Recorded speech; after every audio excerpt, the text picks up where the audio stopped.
इदानीम् एकादशाध्यायस्य सारं यथामति निरूपयितुं प्रयत्नं करोमि। तत्र एतावत्पर्यन्तं प्राधान्येन विषयद्वयं प्रतिपादितं। त्वम्पदवाच्य जीवस्वरूपम् एवञ्च तत्पदवाच्य ईश्वरस्वरूपञ्च। प्रथमषट्के जीवस्वरूपं प्रतिपादितं, द्वितीयषट्के ईश्वरस्वरूपञ्च प्रतिपादितं। तत्र ईश्वरस्यैव महिमा इदं सर्वम्, ईश्वरादेव सर्वम् उत्पन्नम् इत्यादिकञ्च निरूपितम्। अध्यारोप अपवादाभ्यां तत् शुद्धचैतन्यपर्यवसायी भवति इत्यादिकं विचारितं नवमे अध्याये। दशमे तु अध्याये तत्र ईश्वरस्य व्यष्टिरूपेण उपासनं कथं कर्तव्यमिति निरूपणा वर्तते। इदानीं समष्टिरूपेण तस्यैव उपासनं विधीयते। तत्र तदवगन्तुम् इदानीं प्रथमतः किञ्चित् समष्टिव्यष्टिभावं किञ्चित् आलोचयामः। अत्र अर्जुनस्य एवं प्रतिवचनमपि, सर्वम् उपदेशं श्रुत्वा प्रतिवचनमपि एतदनुकूलमेवं श्रूयते। मदनुग्रहाय परमं गुह्यमध्यात्मसंज्ञितं यत्त्वयोक्तं वचस्तेन मोहोऽयं विगतो मम। मम अनुग्रहाय यत्त्वया उक्तम् अध्यात्मसंज्ञितं तेन मम मोहः निर्गतः इति। नाम अध्यात्मसंज्ञितजीवविषये यदुक्तं तच्छ्रुत्वा त्वं पदार्थविचारं श्रुत्वा जीवविषये विद्यमानः मोहः मम निवृत्तः वर्तते। परोक्षज्ञानेन केवलं सत्तानिश्चयः जातः इति। एवं भवाप्ययौ हि भूतानां श्रुतौ विस्तरशो मया त्वत्तः कमलपत्राक्ष माहात्म्यमपि चाव्ययम्। एवञ्च भूतानां भवाप्ययौ श्रुतौ मया, परमात्मनः एव माहात्म्यमिदं सर्वम् इति। परमात्मनः यदव्ययं माहात्म्यं वर्तते तदपि श्रुतम्। एवञ्च अनेन तत्पदार्थशोधनमपि मम जातम्। इदं द्वयं जातम्। इदानीं सर्वं सम्भूय समष्टिरूपेण यद्वर्तते त्वया यद् कथितं तत् श्रोतुम् इदानीम् इच्छामि इति पृच्छति। एवमेतद् यथार्थत्वम् आत्मानं परमेश्वर द्रष्टुमिच्छामि ते रूपम् ऐश्वरं पुरुषोत्तम।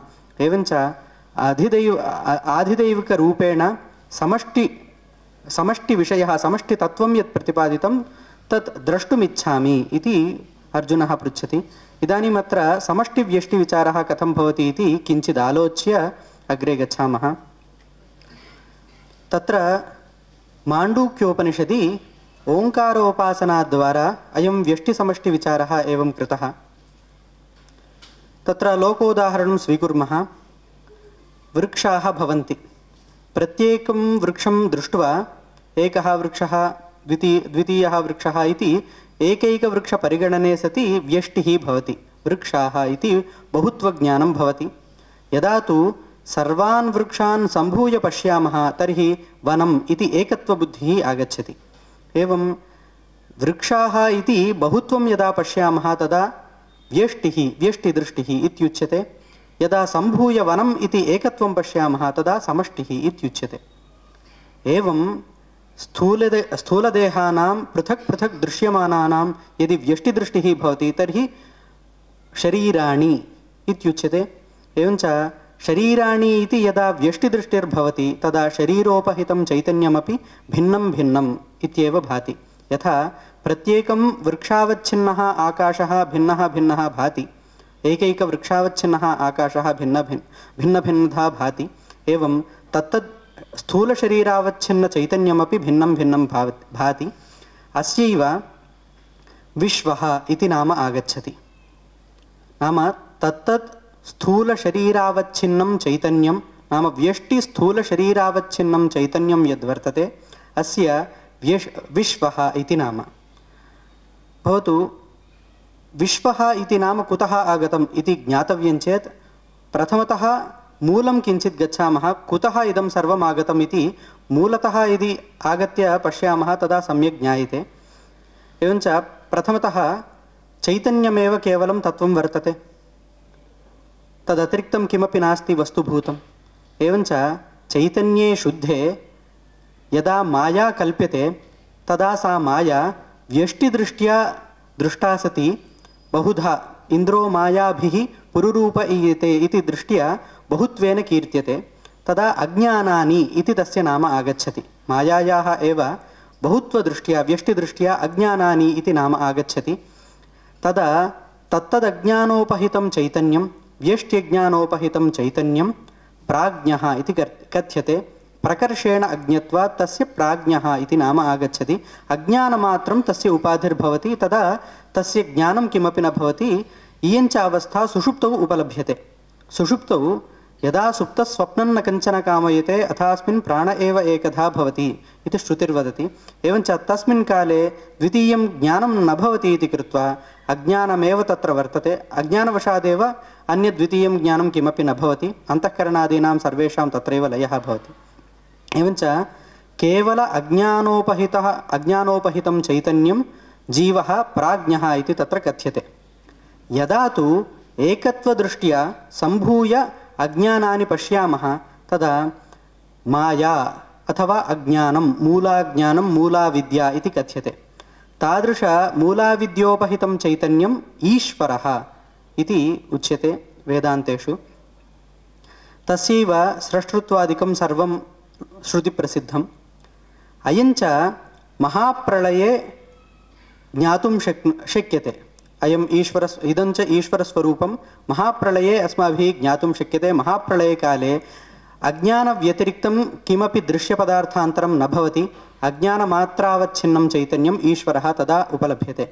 तादृश अज्ञानोपहितं चैतन्यम् ईश्वरः इति कथ्यते।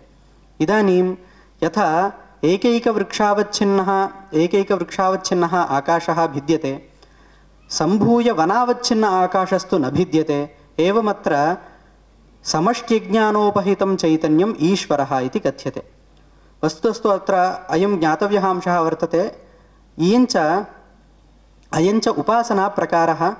ओङ्कारोपासनाद्वारा अभेदज्ञानं जीवात्मैक्यज्ञानं यथा भवेत् तथा श्रुतिः अत्र उपदिशति, न तु लोकव्यवस्थाम् अत्र उपदिशति।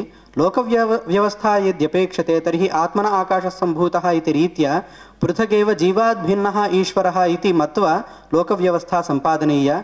किन्तु उत्तमाधिकारिणं बुद्धौ स्थापयित्वा तस्मै अभेदज्ञानाय इयं व्यवस्था अयं प्रकारः उच्यते श्रुत्या ओङ्कारोपासनद्वारा। एवञ्च अत्र अज्ञानम् इति यद्वर्तते तदुपाधिः समष्ट्यज्ञानोपहितं चैतन्यम् ईश्वरः, व्यष्ट्यज्ञानोपहितं चैतन्यं तु जीवः इति कथ्यते, जीवाः इति कथ्यन्ते। भवतु इदानीम् अज्ञानस्य उपरि सूक्ष्मशरीरम् एकम् आगच्छति। तत्रैव पञ्चज्ञानेन्द्रियाणि पञ्चकर्मेन्द्रियाणि एवं वायवः इत्यादिकं सर्वं तत्रैव भवन्ति। एवञ्च तादृश सूक्ष्मशरीरोपहितं चैतन्यं व्यष्टिसूक्ष्मशरीरोपहितं चैतन्यं तैजसः इत्युच्यते। यतः सूक्ष्मशरीरे अन्तःकरणस्य प्राधान्यम्, अन्तःकरणञ्च तेजोवैवि इति कृत्वा एवञ्च तेजोमय अन्तःकरणप्रधान व्यष्टिसूक्ष्मशरीरावच्छिन्न चैतन्यत्वात् तस्य तैजसः इति नाम आगच्छति। एवञ्च जीवाः सर्वेपि पृथक् पृथक् स्वप्नदशायां तैजसशब्दवाच्याः भविष्यन्ति। यतः तत्र मनः स्वकार्यं कुर्वत् तिष्ठति मनः तस्मिन् काले स्वप्नदशायाम्। एवञ्च तादृशसूक्ष्मशरीरावच्छिन्नं चैतन्यं तैजसः इति कथ्यते। यदा सम्भूय पश्यामः वनम् इति एकत्वदृष्ट्या तदा सम्भूय समष्टिसूक्ष्मशरीरावच्छिन्नं चैतन्यं हिरण्यगर्भः इति कथ्यते। एवञ्च एकमेव चैतन्यं, चैतन्यस्य उपरि यदि अज्ञानमिति उपाधिः आगच्छति तदा समष्टि उपहितं चैतन्यम् ईश्वरः इति, व्यष्ट्युपहितं चैतन्यं प्राज्ञः इति। एवमेव अज्ञानस्य उपरि उपाध्यन्तरम् आगच्छति सूक्ष्मशरीरमिति, तदा व्यष्टिसूक्ष्मशरीरावच्छिन्नं चैतन्यं तैजसः इति, समष्टिसूक्ष्मशरीरावच्छिन्नं चैतन्यं हिरण्यगर्भः इति कथ्यते। एवं तदुपरि स्थूलशरीरमिति उपाधिरागच्छति। अत्रापि व्यष्टिस्थूलशरीराणि समष्टिस्थूलशरीरमिति भवति। व्यष्टिस्थूलशरीरावच्छिन्नं चैतन्यं तु विश्वः इति कथ्यते। कुतः अस्य विश्वः इति नाम आगतम् इत्युक्तौ सुषुप्तिदशायाम् अज्ञानमेकमेव उपाधित्वेन तत्र वर्तते। स्वप्नदशायाम् अज्ञानं तदनन्तरं सूक्ष्मशरीरम् इति उपाधिद्वयं तत्र तिष्ठति। किन्तु जाग्रद्दशायाम् अज्ञानम् एवं सूक्ष्मशरीरं स्थूलशरीरं त्रितयमपि तत्र जीवस्य उपाधित्वेन भवति। एवञ्च इतरत्र शरीरद्वये अहमभिमानम् अपरित्यज्यैव शरीरेपि स्थूलशरीरेपि अहमभिमानं करोति इति कृत्वा तस्य विश्वः सर्वत्र इतरशरीरेष्वपि अहमभिमानी इति कृत्वा तस्य विश्वः इति नाम आगच्छति। एवञ्च व्यष्टिस्थूलशरीरावच्छिन्नं चैतन्यं व्यष्टिजीवः इति कथ्यते। एवञ्च समष्टिदृश्यपदार्थावच्छिन्नं चैतन्यं विराट् पुरुषः इत्युच्यते। न केवलं स्थूलशरीराणि अपि तु सर्वमपि जगत् यस्यैव शरीरम् अस्ति सः विराट् पुरुषः इति कथ्यते। नाम सर्वस्थूलप्रपञ्चोपहितं चैतन्यम्। एवञ्च इदानीं प्रथमतः शुद्धचैतन्यस्य उपरि काल्पनिकरूपेण माया आगता। मायायाः उपरि सूक्ष्मशरीरं, सूक्ष्मशरीरस्य उपरि स्थूलशरीरञ्च आगतं, स्थूलप्रपञ्चोपि अयम् आगतः। एवं रीत्या उपर्युपरि कल्पनेन एकस्यैव नामभेदाः आगच्छन्ति। तत्र लोकोदाहरणानि बहूनि सन्ति, इदानीं तत्र न प्रयत्यते। एवञ्च अत्र मध्ये तत्तत् स्थानेषु उपाधिषु ओङ्कारस्य योजना कर्तव्या इति माण्डूक्यश्रुतिरुपदिश्यति। तत्र ओम् इति एकमेव अक्षरम् इति यद्यपि प्रत्यभिज्ञायते, किन्तु तत्र अक्षरत्रयं भवति। अक्षरत्रये मेलनेनैव ओम् इत्येकम् अक्षरम् आगच्छति। अकारः, उकारः, मकारः इति। एवञ्च तत्र अकारं स्थूलरूपेण ग्राह्यं, नाम अकारवाच्यं स्थूलशरीरादि नाम स्थूलप्रपञ्च उपहितं चैतन्यम् अकारशब्दवाच्यत्वेन ग्राह्यम्। एवं मकारस्य वाच्यं तु सूक्ष्मशरीर उपहितं चैतन्यं वाच्यार्थः इति ज्ञातव्यम्। एवं उकारस्य सूक्ष्मशरीरावच्छिन्नं चैतन्यम् अर्थः इति ज्ञातव्यम्। एवं मकारस्य अज्ञानशरीरोपहितं चैतन्यं वाच्यार्थः इति ज्ञातव्यम्। एवञ्च एकैकेन अक्षरेण एकैका अवस्था तत्र कथ्यते।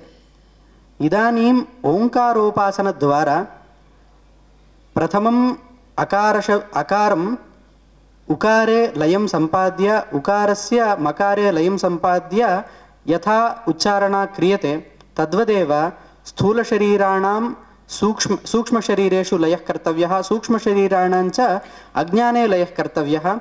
तदपि अज्ञानं शुद्धचैतन्ये लीनं यथा भवेत् तथा कर्तव्यम्। यथा मकारस्यापि अन्ते विरामे यथा लयः भवति, ओङ्कारोच्चारणानन्तरम् अर्धमात्रकविरामे यदा सर्वस्यापि लयः भविष्यति तदा विरामस्थानीये तुरीये शुद्धे चैतन्ये सर्वस्यापि लयः कर्तव्यः। ततः प्राक् अनयोः जीवेश्वरयोः नाम अध्यात्म अधिभूतयोः अपि ऐक्यं सम्पादनीयं। यथा एकैकवृक्षावच्छिन्नः आकाशः वनावच्छिन्न आकाशश्च वस्तुतः न भिद्यते। वनान्तर्वर्ती वृक्षावच्छिन्न आकाशः वनावच्छिन्न आकाशात् वस्तुतः यथा न भिद्यते तथा समष्टिशरीरोपहितं चैतन्यं हिरण्यगर्भो वा ईश्वरो वा विराट् पुरुषो वा भवति। समष्टिशरीरोपहितं चैतन्यं तत्र समष्टिशरीरान्तर्गत एकशरीरावच्छिन्नः यः जीवः सः ईश्वराद्वा हिरण्यगर्भाद्वा विराट् पुरुषाद्वा न भिन्नः इति अध्यात्मनः अधिदैवेन सह अभेदः प्रथमतः ज्ञातव्यः उपाधिसाम्यात्। एवञ्च उभयत्र उपाधिः एक एव वर्तते इति कृत्वा उपाधिसाम्यात् ऐक्यं प्रथमतः आलोच्य तदनन्तरं पूर्व उपाधिम् उत्तरोत्तर उपाधिषु प्रलयं सम्पाद्य अनन्तरं तुरीये शुद्धे चैतन्ये सर्वस्यापि प्रलयं सम्पाद्य शुद्धचैतन्यं ज्ञातव्यम् इति तत्र क्रमः एकः उपपादितः माण्डूक्योपनिषदि ओङ्कारोपासनाद्वारा। एवञ्च तत्र व्यष्टिसमष्टिभावः यः अन्तर्गतः वर्तते तादृश उपासनायां सः विषयः अत्र अध्यायद्वयेन भगवता एवं प्रतिपादितं। प्रथमतः तत्र तत्र भिन्नभिन्नरीत्या दृश्यमानेषु वस्तुषु परमात्मदृष्टिः कर्तव्या इति व्यष्टिभावः तत्र उपपादितः। तदनन्तरं समस्तेषु वस्तुषु मिलित्वा नाम सर्वाण्यपि वस्तूनि मिलित्वा एकमेव चैतन्यं सर्वत्र द्रष्टव्यं, सर्ववस्तु उपहितं चैतन्यम् एकमेव इति ज्ञानं सम्पादनीयम् इति 11 अध्याये इदानीं निरूप्यते। प्रथमतः यद् दृश्यते तत् केवलं चैतन्यमिति ग्राह्यं, शुद्धचैतन्यमिति। इदानीं तु सर्वमपि सम्भूय तत्र एकमेव चैतन्यं वर्तते इति ज्ञातव्यं। सर्वोऽपि प्रपञ्चः यस्य उपाधित्वेन वर्तते तदुपहितं चैतन्यम् ईश्वरः इति तत्र ज्ञातव्यं भवति इति तत्र अभिप्रेतः विषयः। अयमेव विषयः तत्र एवम् आरभ्य प्रतिपाद्यते भगवता, दिव्यं ददामि ते चक्षुः इति। सः ततः प्राक् अर्जुनः एवं पृच्छति, द्रष्टुमिच्छामि ते रूपम् ऐश्वरं पुरुषोत्तम, मन्यसे यदि तच्छक्यं मया द्रष्टुमिति प्रभो, योगेश्वर ततो मे त्वं दर्शयात्मानम् अव्ययम् इति। अहं त्वद्रूपं द्रष्टुमिच्छामि, तादृशं विराट् रूपं नाम समस्तप्रपञ्चोपहितं चैतन्यम् अहं द्रष्टुमिच्छामि। यदि मम तादृशी योग्यता वर्तते, यदि सम्भवति तर्हि दर्शय इति पृच्छति। तस्य समाधानत्वेन अहं दर्शयिष्यामि, किन्तु अनेन चक्षुषा तद् द्रष्टुं न शक्यते, किन्तु दिव्यं ददामि ते चक्षुः इत्युक्तवान्। भवतु अत्र दिव्यं चक्षुः ददामि इत्यस्य कः अर्थः? यदि सामान्यरूपेण पश्यामः तर्हि किञ्चित् अतिरिक्तं चक्षुः किञ्चित् दीयते, तेन चक्षुषा नाम तादृश विश्वरूपदर्शनयोग्यं किञ्चित् चक्षुः दीयते, तेन चक्षुषा सः पश्यति इति अवगन्तुं शक्यते। किन्तु यदि निगूढमर्थम् आलोचयितुं वयं प्रयत्नं कुर्मः तर्हि एवमर्थः लभ्यते। बुद्धेः एव एतादृश अर्थ आलोचनसामर्थ्यं भगवता दीयते। नाम अर्जुनान्तःकरणस्य तादृशी योग्यता दीयते, यया योग्यतया मनः तादृशं विराट् रूपं मनसि भावयितुं शक्नोति अन्तःकरणं, तादृशं सामर्थ्यम् अन्तःकरणाय दीयते। एवञ्च तादृशीं भावनां विराट् रूपभावनां कृत्वा तत्र विराट् रूपान्तर्गतत्वेन अस्यापि दर्शनं यथा स्यात् तथा द्रष्टुं शक्यते। तादृशी योग्यता दीयते भगवता अर्जुनाय इति। इत्येवं रूपं दिव्यं ददामि ते चक्षुः इत्युक्त्वा तादृशीं योग्यतां दत्तवान्। तदनन्तरञ्च विश्वरूपसन्दर्शनादिकं सर्वं जातं। तत्र विश्वरूपसन्दर्शनेपि भागद्वयं वर्तते। एकस्तु भागः सात्विकरूपप्रदर्शनं, नाम सर्वमपि यद्यपि विश्वरूपसन्दर्शने विश्वं स्वस्यैव रूपम् इति दर्शयति, अतः विश्वरूपम्। एवञ्च तत्र प्रथमे भागे सात्विकं रूपं दर्शयिष्यति, द्वितीयभागे तु रौद्रं रूपं दर्शयिष्यति। तत्र रौद्ररूपेषु अर्जुनसम्बन्धी भविष्यद्विषयोऽपि तत्र दृश्यते। तेन भविष्यद्विषयेण इदानीम् अर्जुनाय इदं वक्तव्यं, युद्धं कृत्वापि कर्मणा न बध्नासि त्वम् इति, न बध्यसे त्वम् इति। कुतः बन्धनं नास्ति इत्युक्तौ तत्र तत्त्वार्थम् उक्तवान्, शरीरम् आत्मत्वेन अभिमन्य ते सर्वे मृताः भविष्यन्ति इति जानासि, किन्तु तथा नास्ति, तत्र शरीरमेव मरिष्यति, आत्मा न मरिष्यति इति तत्त्वम् उक्तवान्। तथापि शरीरमरणनिमित्तक भीतिरपि तस्य स्यात् कदाचित्, अतः तदपनयाय तदपि मद्वशादेव चलिष्यति। एवञ्च अहमेव करिष्यामि, तत्र त्वं केवलं निमित्तं भवसि इत्युक्त्वा तादृशीं भीतिमपि परिहरति भगवान् तत्र। एवमत्र सर्वम् अहमेव इति सर्वात्मभावेन विराट् रूपं दर्शयित्वा अर्जुनाय तत्रैव अध्यायपरिसमाप्तिं समापयिष्यति। तत्र इदमपि अत्र ज्ञातव्यम्। एवञ्च अत्र विश्वरूपसन्दर्शनयोगः इति अस्य नाम। इतः पूर्वं तु विभूतियोगः इति नाम आगतम्, इतः पूर्वम् अध्यायस्य। तस्य विभूतिः इति कुतः नाम आगतं? विभूतियोगः इति नाम कुतः आगतम् इति किञ्चित् चिन्तयामः। अत्र विश्वरूपं दर्शितम् इति कृत्वा विश्वरूपयोगः इति आगतं, विभूतियोगः इति कुतः आगतम् इति किञ्चित् पश्यामः। विभूतिः इत्युक्तौ माहात्म्यम्, एवञ्च ईश्वरस्य माहात्म्यमेव सर्वत्र वर्तते इति वदति। अतः नाम यत्र यत्र ईश्वरस्य महिमा दृश्यते, यत्र यत्र माहात्म्यं दृश्यते तन्ममैव माहात्म्यम् इति चिन्तयतु इति उक्तवान्। सः स्थूलः अर्थः। किन्तु यदि विभूतिशब्दार्थं पश्यामः तर्हि लोके विभूतिः इत्युक्तौ भस्म इत्यर्थः लभ्यते। भस्मार्थकत्वेन अत्र विभूतिशब्दं यदि स्वीकुर्मः तर्हि यस्य नाशे सति, वस्तुनः नाशे सति यदवशिष्यते तदेव खलु भस्म इति व्यवह्रियते। एवञ्च कल्पितस्य प्रपञ्चस्य नाशे सति यदवशिष्यते तदेव अत्र विभूतित्वेन कथ्यते इति ज्ञातुं शक्यते। एवञ्च सर्वस्यापि प्रपञ्चस्य अन्तःसारत्वेन यद्वर्तते ब्रह्म तदेव पूर्वं विभूतिशब्देन कथितं, तत् पृथक् पृथक् व्यष्टिबुद्ध्या कथितम्। इदानीं तु सम्भूय सर्वत्र अन्तःसारत्वेन शुद्धचैतन्यमेव वर्तते इति अत्र विश्वरूपसन्दर्शनयोगेन दर्शयित्वा समष्टिबुद्धिम् उत्पाद्य अभेदज्ञानोपयोगं जनयति भगवान् इति उक्त्वा अत्रैव विरमिष्यामि। नमस्कारः। गीता सुगीता कर्तव्या किमन्यैः शास्त्रसङ्ग्रहैः या स्वयं पद्मनाभस्य मुखपद्माद् विनिसृता।